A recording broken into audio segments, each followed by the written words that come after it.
नमाज पढ़ते हैं गंगा में वजू करके।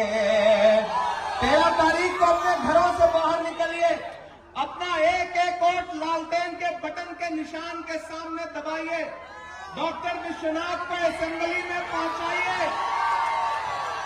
डॉक्टर विश्वनाथ यादव को दिया गया आपका एक एक वोट सिर्फ विश्वनाथ को नहीं मिलेगा, सिर्फ सुरेंद्र यादव जी को नहीं मिलेगा, मोहब्बत के उस मसीहा को मिलेगा जिसका नाम राहुल गांधी है। आपका दिया गया एक एक वोट लालू प्रसाद यादव जी को मजबूती देगा, आपका दिया गया एक एक वोट तेजस्वी यादव को मजबूती देगा, आपका दिया गया एक एक वोट इमरान प्रतापगढ़ी पर आपका एहसान होगा। इसलिए मैं आपसे गुजारिश करने आया हूं, ये जिन साथियों ने अपनी टॉर्च जला रखी है, ये जो रोशनी है, ऐसी ही रोशनी लालटेन के चलने पर भी आती है। तो 13 तारीख को लालटेन जलाइए। आज मोबाइल की टॉर्च जला रहे हैं, 13 को लालटेन जलाइए, लालटेन का बटन दबाइए, रोशनी पैदा करिए, उठाइए एक एक हाथ, मुझे यकीन दिलाइए, मुझे यकीन दिलाइए। आप सारे साथियों का बहुत शुक्रिया अदा करता हूं। इंशाअल्लाह फिर आपके बीच में आने की कोशिश करूंगा। आप सबने जिस मोहब्बत के साथ, जिस खुलूस के साथ आज की इस सभा में सपोर्ट किया है, मुझे पूरा यकीन है बाड़ा से उठी हुई आवाज पूरे बेलागंज का रुख और अगर आज यहाँ हजारों किलोमीटर दूर चल के आया हूं तो इस आने का मकसद भी बहुत बड़ा है। ये जो नई नस्लें हैं, इसमें न जाने कितने ऐसे साथी होंगे जो अब तक सहमत नहीं रहे होंगे, लेकिन मैं आया हूं तो मुझे सुनने के लिए आ गए। आज कोई फैसला करेंगे। मैं थोड़ी देर आपसे गुफ्तगू करूंगा, फिर आपका जो दिल करे वो फैसला करना, लेकिन थोड़ी देर आपसे गुफ्तगू करना चाहता हूं मेरे नौजवान साथियों। आसमां जलती जमीन पर नहीं आने वाला, अब कोई और पैगंबर नहीं आने वाला। प्यास कहती है चलो रेत निचोड़ी जाए, अपने हिस्से में समंदर नहीं आने वाला। मेरे भाई, मैं पूरे हिंदुस्तान में जा रहा हूं। अगर आपको लगता है कि यह सिर्फ एक असेंबली का इलेक्शन है तो फिर आप बहुत छोटा सोच रहे हैं। हिंदुस्तान के अलग अलग शहरों में जो इलेक्शन हो रहे हैं, अगर आपको लगता है कि वो सिर्फ एक विधायक चुनने का इलेक्शन है तो आप गलतफहमी के शिकार हो। याद करो, अभी महज 3 महीने 4 महीने गुजरे हैं, 5 महीने गुजरे हैं, जब पूरे हिंदुस्तान में आप सारे लोग हिंदुस्तान के आईन को बचाने की लड़ाई लड़ रहे थे। लोकसभा इलेक्शन में आप लड़ रहे थे मुसलसल, आपके जहन में बस एक बात थी कि ये जो इंडिया गठबंधन है, ये इंडिया गठबंधन हिंदुस्तान के आईन को, हिंदुस्तान की जमहूरियत को बचाने के लिए इलेक्शन लड़ रहा। और एक तरफ वो लोग खड़े हैं जो ये कह रहे हैं कि हम सत्ता में आएंगे तो आईन बदल देंगे, संविधान बदल देंगे। उस लड़ाई में यह सच है कि इंडिया गठबंधन जीत नहीं सका, लेकिन आपकी दुआओं से यह हो गया कि नरेंद्र मोदी अपने पैरों पर सरकार बनाने लायक नहीं रह गए, उनको बैसाखी का सहारा लेना पड़ा। जो 400 पार का नारा लगा रहे थे वो 240 पे सिमट गए। और वो 2 बैसाखियां जिन पे आज नरेंद्र मोदी की हुकूमत टिकी हुई है, एक आपके सूबे से है वो बैसाखी, एक आंध्र प्रदेश से है, एक चंद्रबाबू है, नीतीश बाबू है। दोनों के पुराने भाषण उठा के देखिए, चंद्रबाबू नायडू के भी और नीतीश जी के भी। तो उन्होंने अपने अपने भाषणों में नरेंद्र मोदी को क्या नहीं कहा है। बीजेपी का फुल फॉर्म एक टाइम पे नीतीश जी क्या बताते थे, बहुत झूठा पार्टी, बड़का झूठा पार्टी। आज किस तरह मुझे हैरत हो रही है कि नीतीश कुमार जी कभी जाके हाथ पकड़ लेते हैं, और अभी एक कार्यक्रम में मैंने देखा एक नेता का पैर छू रहे थे जो उनसे उम्र में कम है। बेलागंज वालों, आपको क्या लगता है कि भाजपा जिस लड़ाई को सामने से नहीं जीत पाती, उस लड़ाई को लड़ने के तरीके बदलती है, और इस बार भाजपा ने अपना तरीका बदला है। एक साहब नए प्लांट किए गए आपके, सूबे में। उधर जो ऊपर साथी बैठे उनसे गुजारिश करूंगा ऐसे चुप हो जाइए जैसे आजकल अडवाणी जी चुप रहते हैं, बिल्कुल उसी तरह। बस जैसे अडवाणी जी मोदी जी को सुनते हैं वैसे ही खामोशी के साथ बैठे रहिए। जब जंगल में आग लगती है, मेरी इस बात को जहन नशीन कर लेना कि जब जंगल में आग लगती है तो न वो बरगद बचते हैं जो हवा को आंधी में तब्दील करते हैं, और न वो बांस बचते हैं जो आपसी रगड़ से चिंगारी पैदा करते हैं। इस बात को जहन नशीन कर लेना। महान बादशाह सिकंदर ने यूनान फतेह किया, यूनान जीता उसने। जीतने के बाद वो शहर की सड़कों पर जश्न मनाने के लिए निकला, तो उसने देखा कि पूरा शहर जश्न मना रहा है। एक फकीर सड़क के किनारे पेड़ के नीचे चादर तान के बेफिक्र सो रहा है। सिकंदर को गुस्सा आया, सिकंदर अपने घोड़े से उतरा, उस फकीर के पास गया और सोते हुए फकीर को देख करके उसे जोर की लात मारी और लात मार के कहा कि क्यों रे फकीर, मैंने शहर फतेह कर लिया, शहर के लोग जश्न मना रहे हैं, तू सो रहा है। तो उस फकीर ने नींदी आंखों से सिकंदर की तरफ देखा और देख करके कहा कि शहर फतेह करना बादशाहों का काम है, लेकिन लात मारना गधे का काम है। क्या खुदा की कायनात में इंसानों की कमी हो गई है? मेरे भाई, आप हो सकता है किसी बात से नाराज हो सकता है शिकायतें हो, लेकिन रिश्तों की ये नाजुक डोरें तोड़ी थोड़ी जाती हैं। रिश्तों की ये नाजुक डोरें तोड़ी थोड़ी जाती हैं। अपनी आंखें दुखती हो तो फोड़ी थोड़ी जाती है।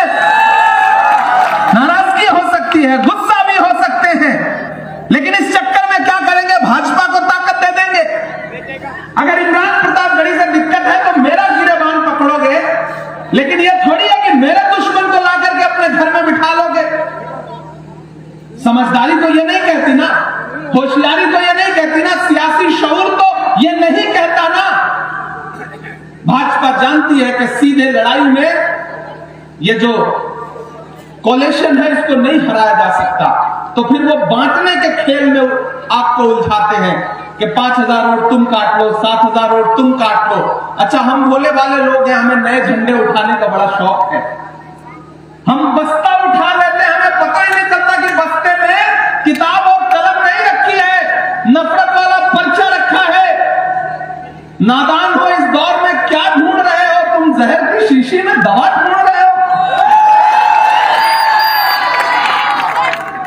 मेरे भाई, ये एक्सपेरिमेंट करने का वक्त नहीं है। वहां भाजपा नए नए एक्सपेरिमेंट कर रही है। उसकी नजरें आपकी तहजीब पर, आपकी कल्चर पर, आपकी परंपरा पर, आपकी तारीख पर है, और आप यहां सोच रहे हैं कि लाओ नए एग्जाम्पल, नए प्रयोग, नया झंडा, नया बटन दबाते हैं। नहीं, नाराजगी अपनी जगह, गुस्सा अपनी जगह, गुस्से का इजहार भी करो, लेकिन जिस दिन आखिर में सियासी फैसला लेना है उस दिन बहुत सोच समझ करके यह फैसला लेना है कि हम अपनों से नाराज हो सकते हैं, लेकिन इस नाराजगी में हम ला करके भारतीय जनता पार्टी के जो साथ के लोग हैं उनको इख्तियार नहीं सौंप सकते। ये मैं आपसे अपील करने आया हूं मेरे भाई। मैं आपका इमरान प्रतापगढ़ी हूं। मैं आपके लिए हिंदुस्तान की पार्लियामेंट से लेकर के सड़क तक लड़ता रहता हूं।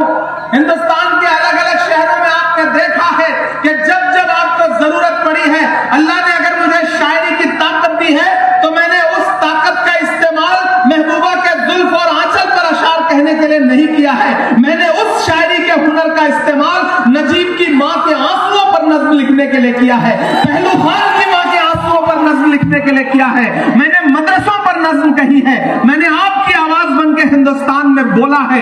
यह परवाह नहीं किया कि हुकूमत जेल में डाल देगी या बाहर रहने देगी, हुकूमत डरा करके क्या नुकसान कर देगी, कभी इस बात की परवाह नहीं किया। मैं डरा नहीं, मैं झुका नहीं, कहीं छुप छुपा के खड़ा नहीं। जो डटे हुए हैं महाज पर मुझे उन सफों में तलाश कर। जब मैं शायरी की दुनिया से सियासत में गया तो लोग कहते थे कि देखो अब तो सियासत में चला गया, अब नहीं बोल पाएगा, अब तो पार्टी के इशारे पर बोलेगा। लेकिन मेरा खुदा गवाह है कि एक दिन भी ऐसा नहीं गुजरा है, 2 साल से ज्यादा हो गए हिंदुस्तान की पार्लियामेंट में रहते हुए, एक लम्हा भी ऐसा नहीं गुजरा है कि जब मुझे हिंदुस्तान की पार्लियामेंट में बोलने का मौका मिला हो और मैंने आपके जख्मों पर मरहम लगाने का काम न किया हो। उठा के देख लेना हिंदुस्तान की पार्लियामेंट की स्पीचेज, उनकी तारीखें उठा के देख लेना।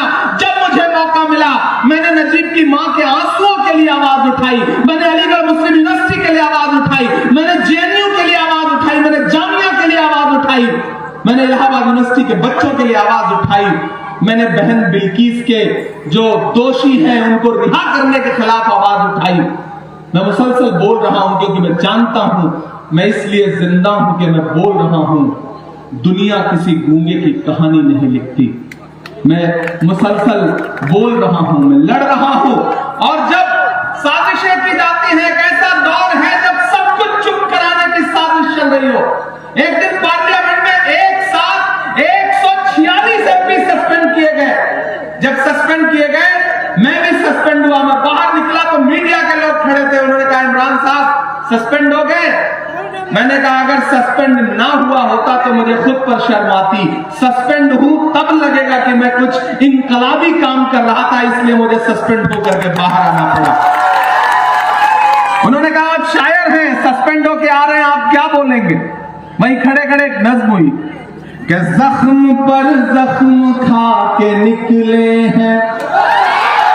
अब बोल सकते हो आप लोग, अब आपकी चुप्पी टूटनी चाहिए कि जख्म पर जख्म खा के निकले हैं, हाँ मगर मुस्कुरा के निकले हैं।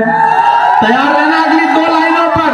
आपकी तालियों का शोर पूरे बिहार में जाना चाहिए, पूरे हिंदुस्तान में जाना चाहिए कि जख्म पर जख्म खा के निकले हैं, हाँ मगर मुस्कुरा के निकले हैं। सर झुकाने का हुक्म जब आया, आने का हुक्म जब आया, और भी सर उठा के निकले हैं। नारे हक लगा के निकले हैं, नारे हक लगा के निकले हैं। सच का नारा बुलंद करते हैं, सच का नारा बुलंद करते हैं कि झूठ को नापसंद करते हैं, सच का नारा बुलंद करते हैं। हाकिमे वक्त से अदालत है, हाकिमे वक्त से अदालत है, वो हमें कम पसंद करते हैं, वो हमें कम पसंद करते हैं। हम तो निकले हैं मुस्कुराते हुए, हम तो निकले हैं मुस्कुराते हुए, और वो तिल मिला के निकले हैं। नारे हक लगा के निकले हैं, नारे हक लगा के निकले हैं। इन दिनों चेहरा देखा है आपने उनका? मैं उनकी बात कर रहा हूं, बड़े वाले की। तो बराबर के भागीदार कौन है? नीतीश कुमार जी। नीतीश कुमार जी बराबर के भागीदार हैं। इसलिए मैं ये बात कह रहा हूं दोस्तों कि चाय बेचने वाला पूरा भारत बेच रहा है। इसी काम में हासिल उसे महारत बेच रहा है कि रेल बिक गई, तेल बिक गया, बिका हवाई अड्डा। अगली लाइन में यहां से लेकर के वहां तक कोई भी हाथ खामोश नहीं रहना चाहिए। जो अगली लाइन है उसमें एक नाम आएगा, अगर उस नाम के दिल में गुदगुदी हो ना तो आपकी तालियों का शोर पटना से लेकर के दिल्ली तक जाए। वो कहता हूं कि चाय बेचने वाला पूरा भारत बेच रहा है। इसी काम में हासिल उसे महारत बेच रहा है कि रेल बिक गई, तेल बिक गया, बिका हवाई अड्डा। सब कुछ बिकता देख के खुश हैं नड्डा के जनता महंगाई की मारी, जनता महंगाई की मारी करती हाहाकार। कहां सोया है चौकीदार, कहां सोया है चौकीदार। हमने सहराओं में हासिल किया आसानी से, हमने सहराओं में हासिल किया आसानी से। तुम समंदर में भी रहकर न मिले पानी से। ये सियासत के दिए सबके हवाले न करो, मुल्क जल जाता है एक शख्स की नादानी से। बाड़ा वालों,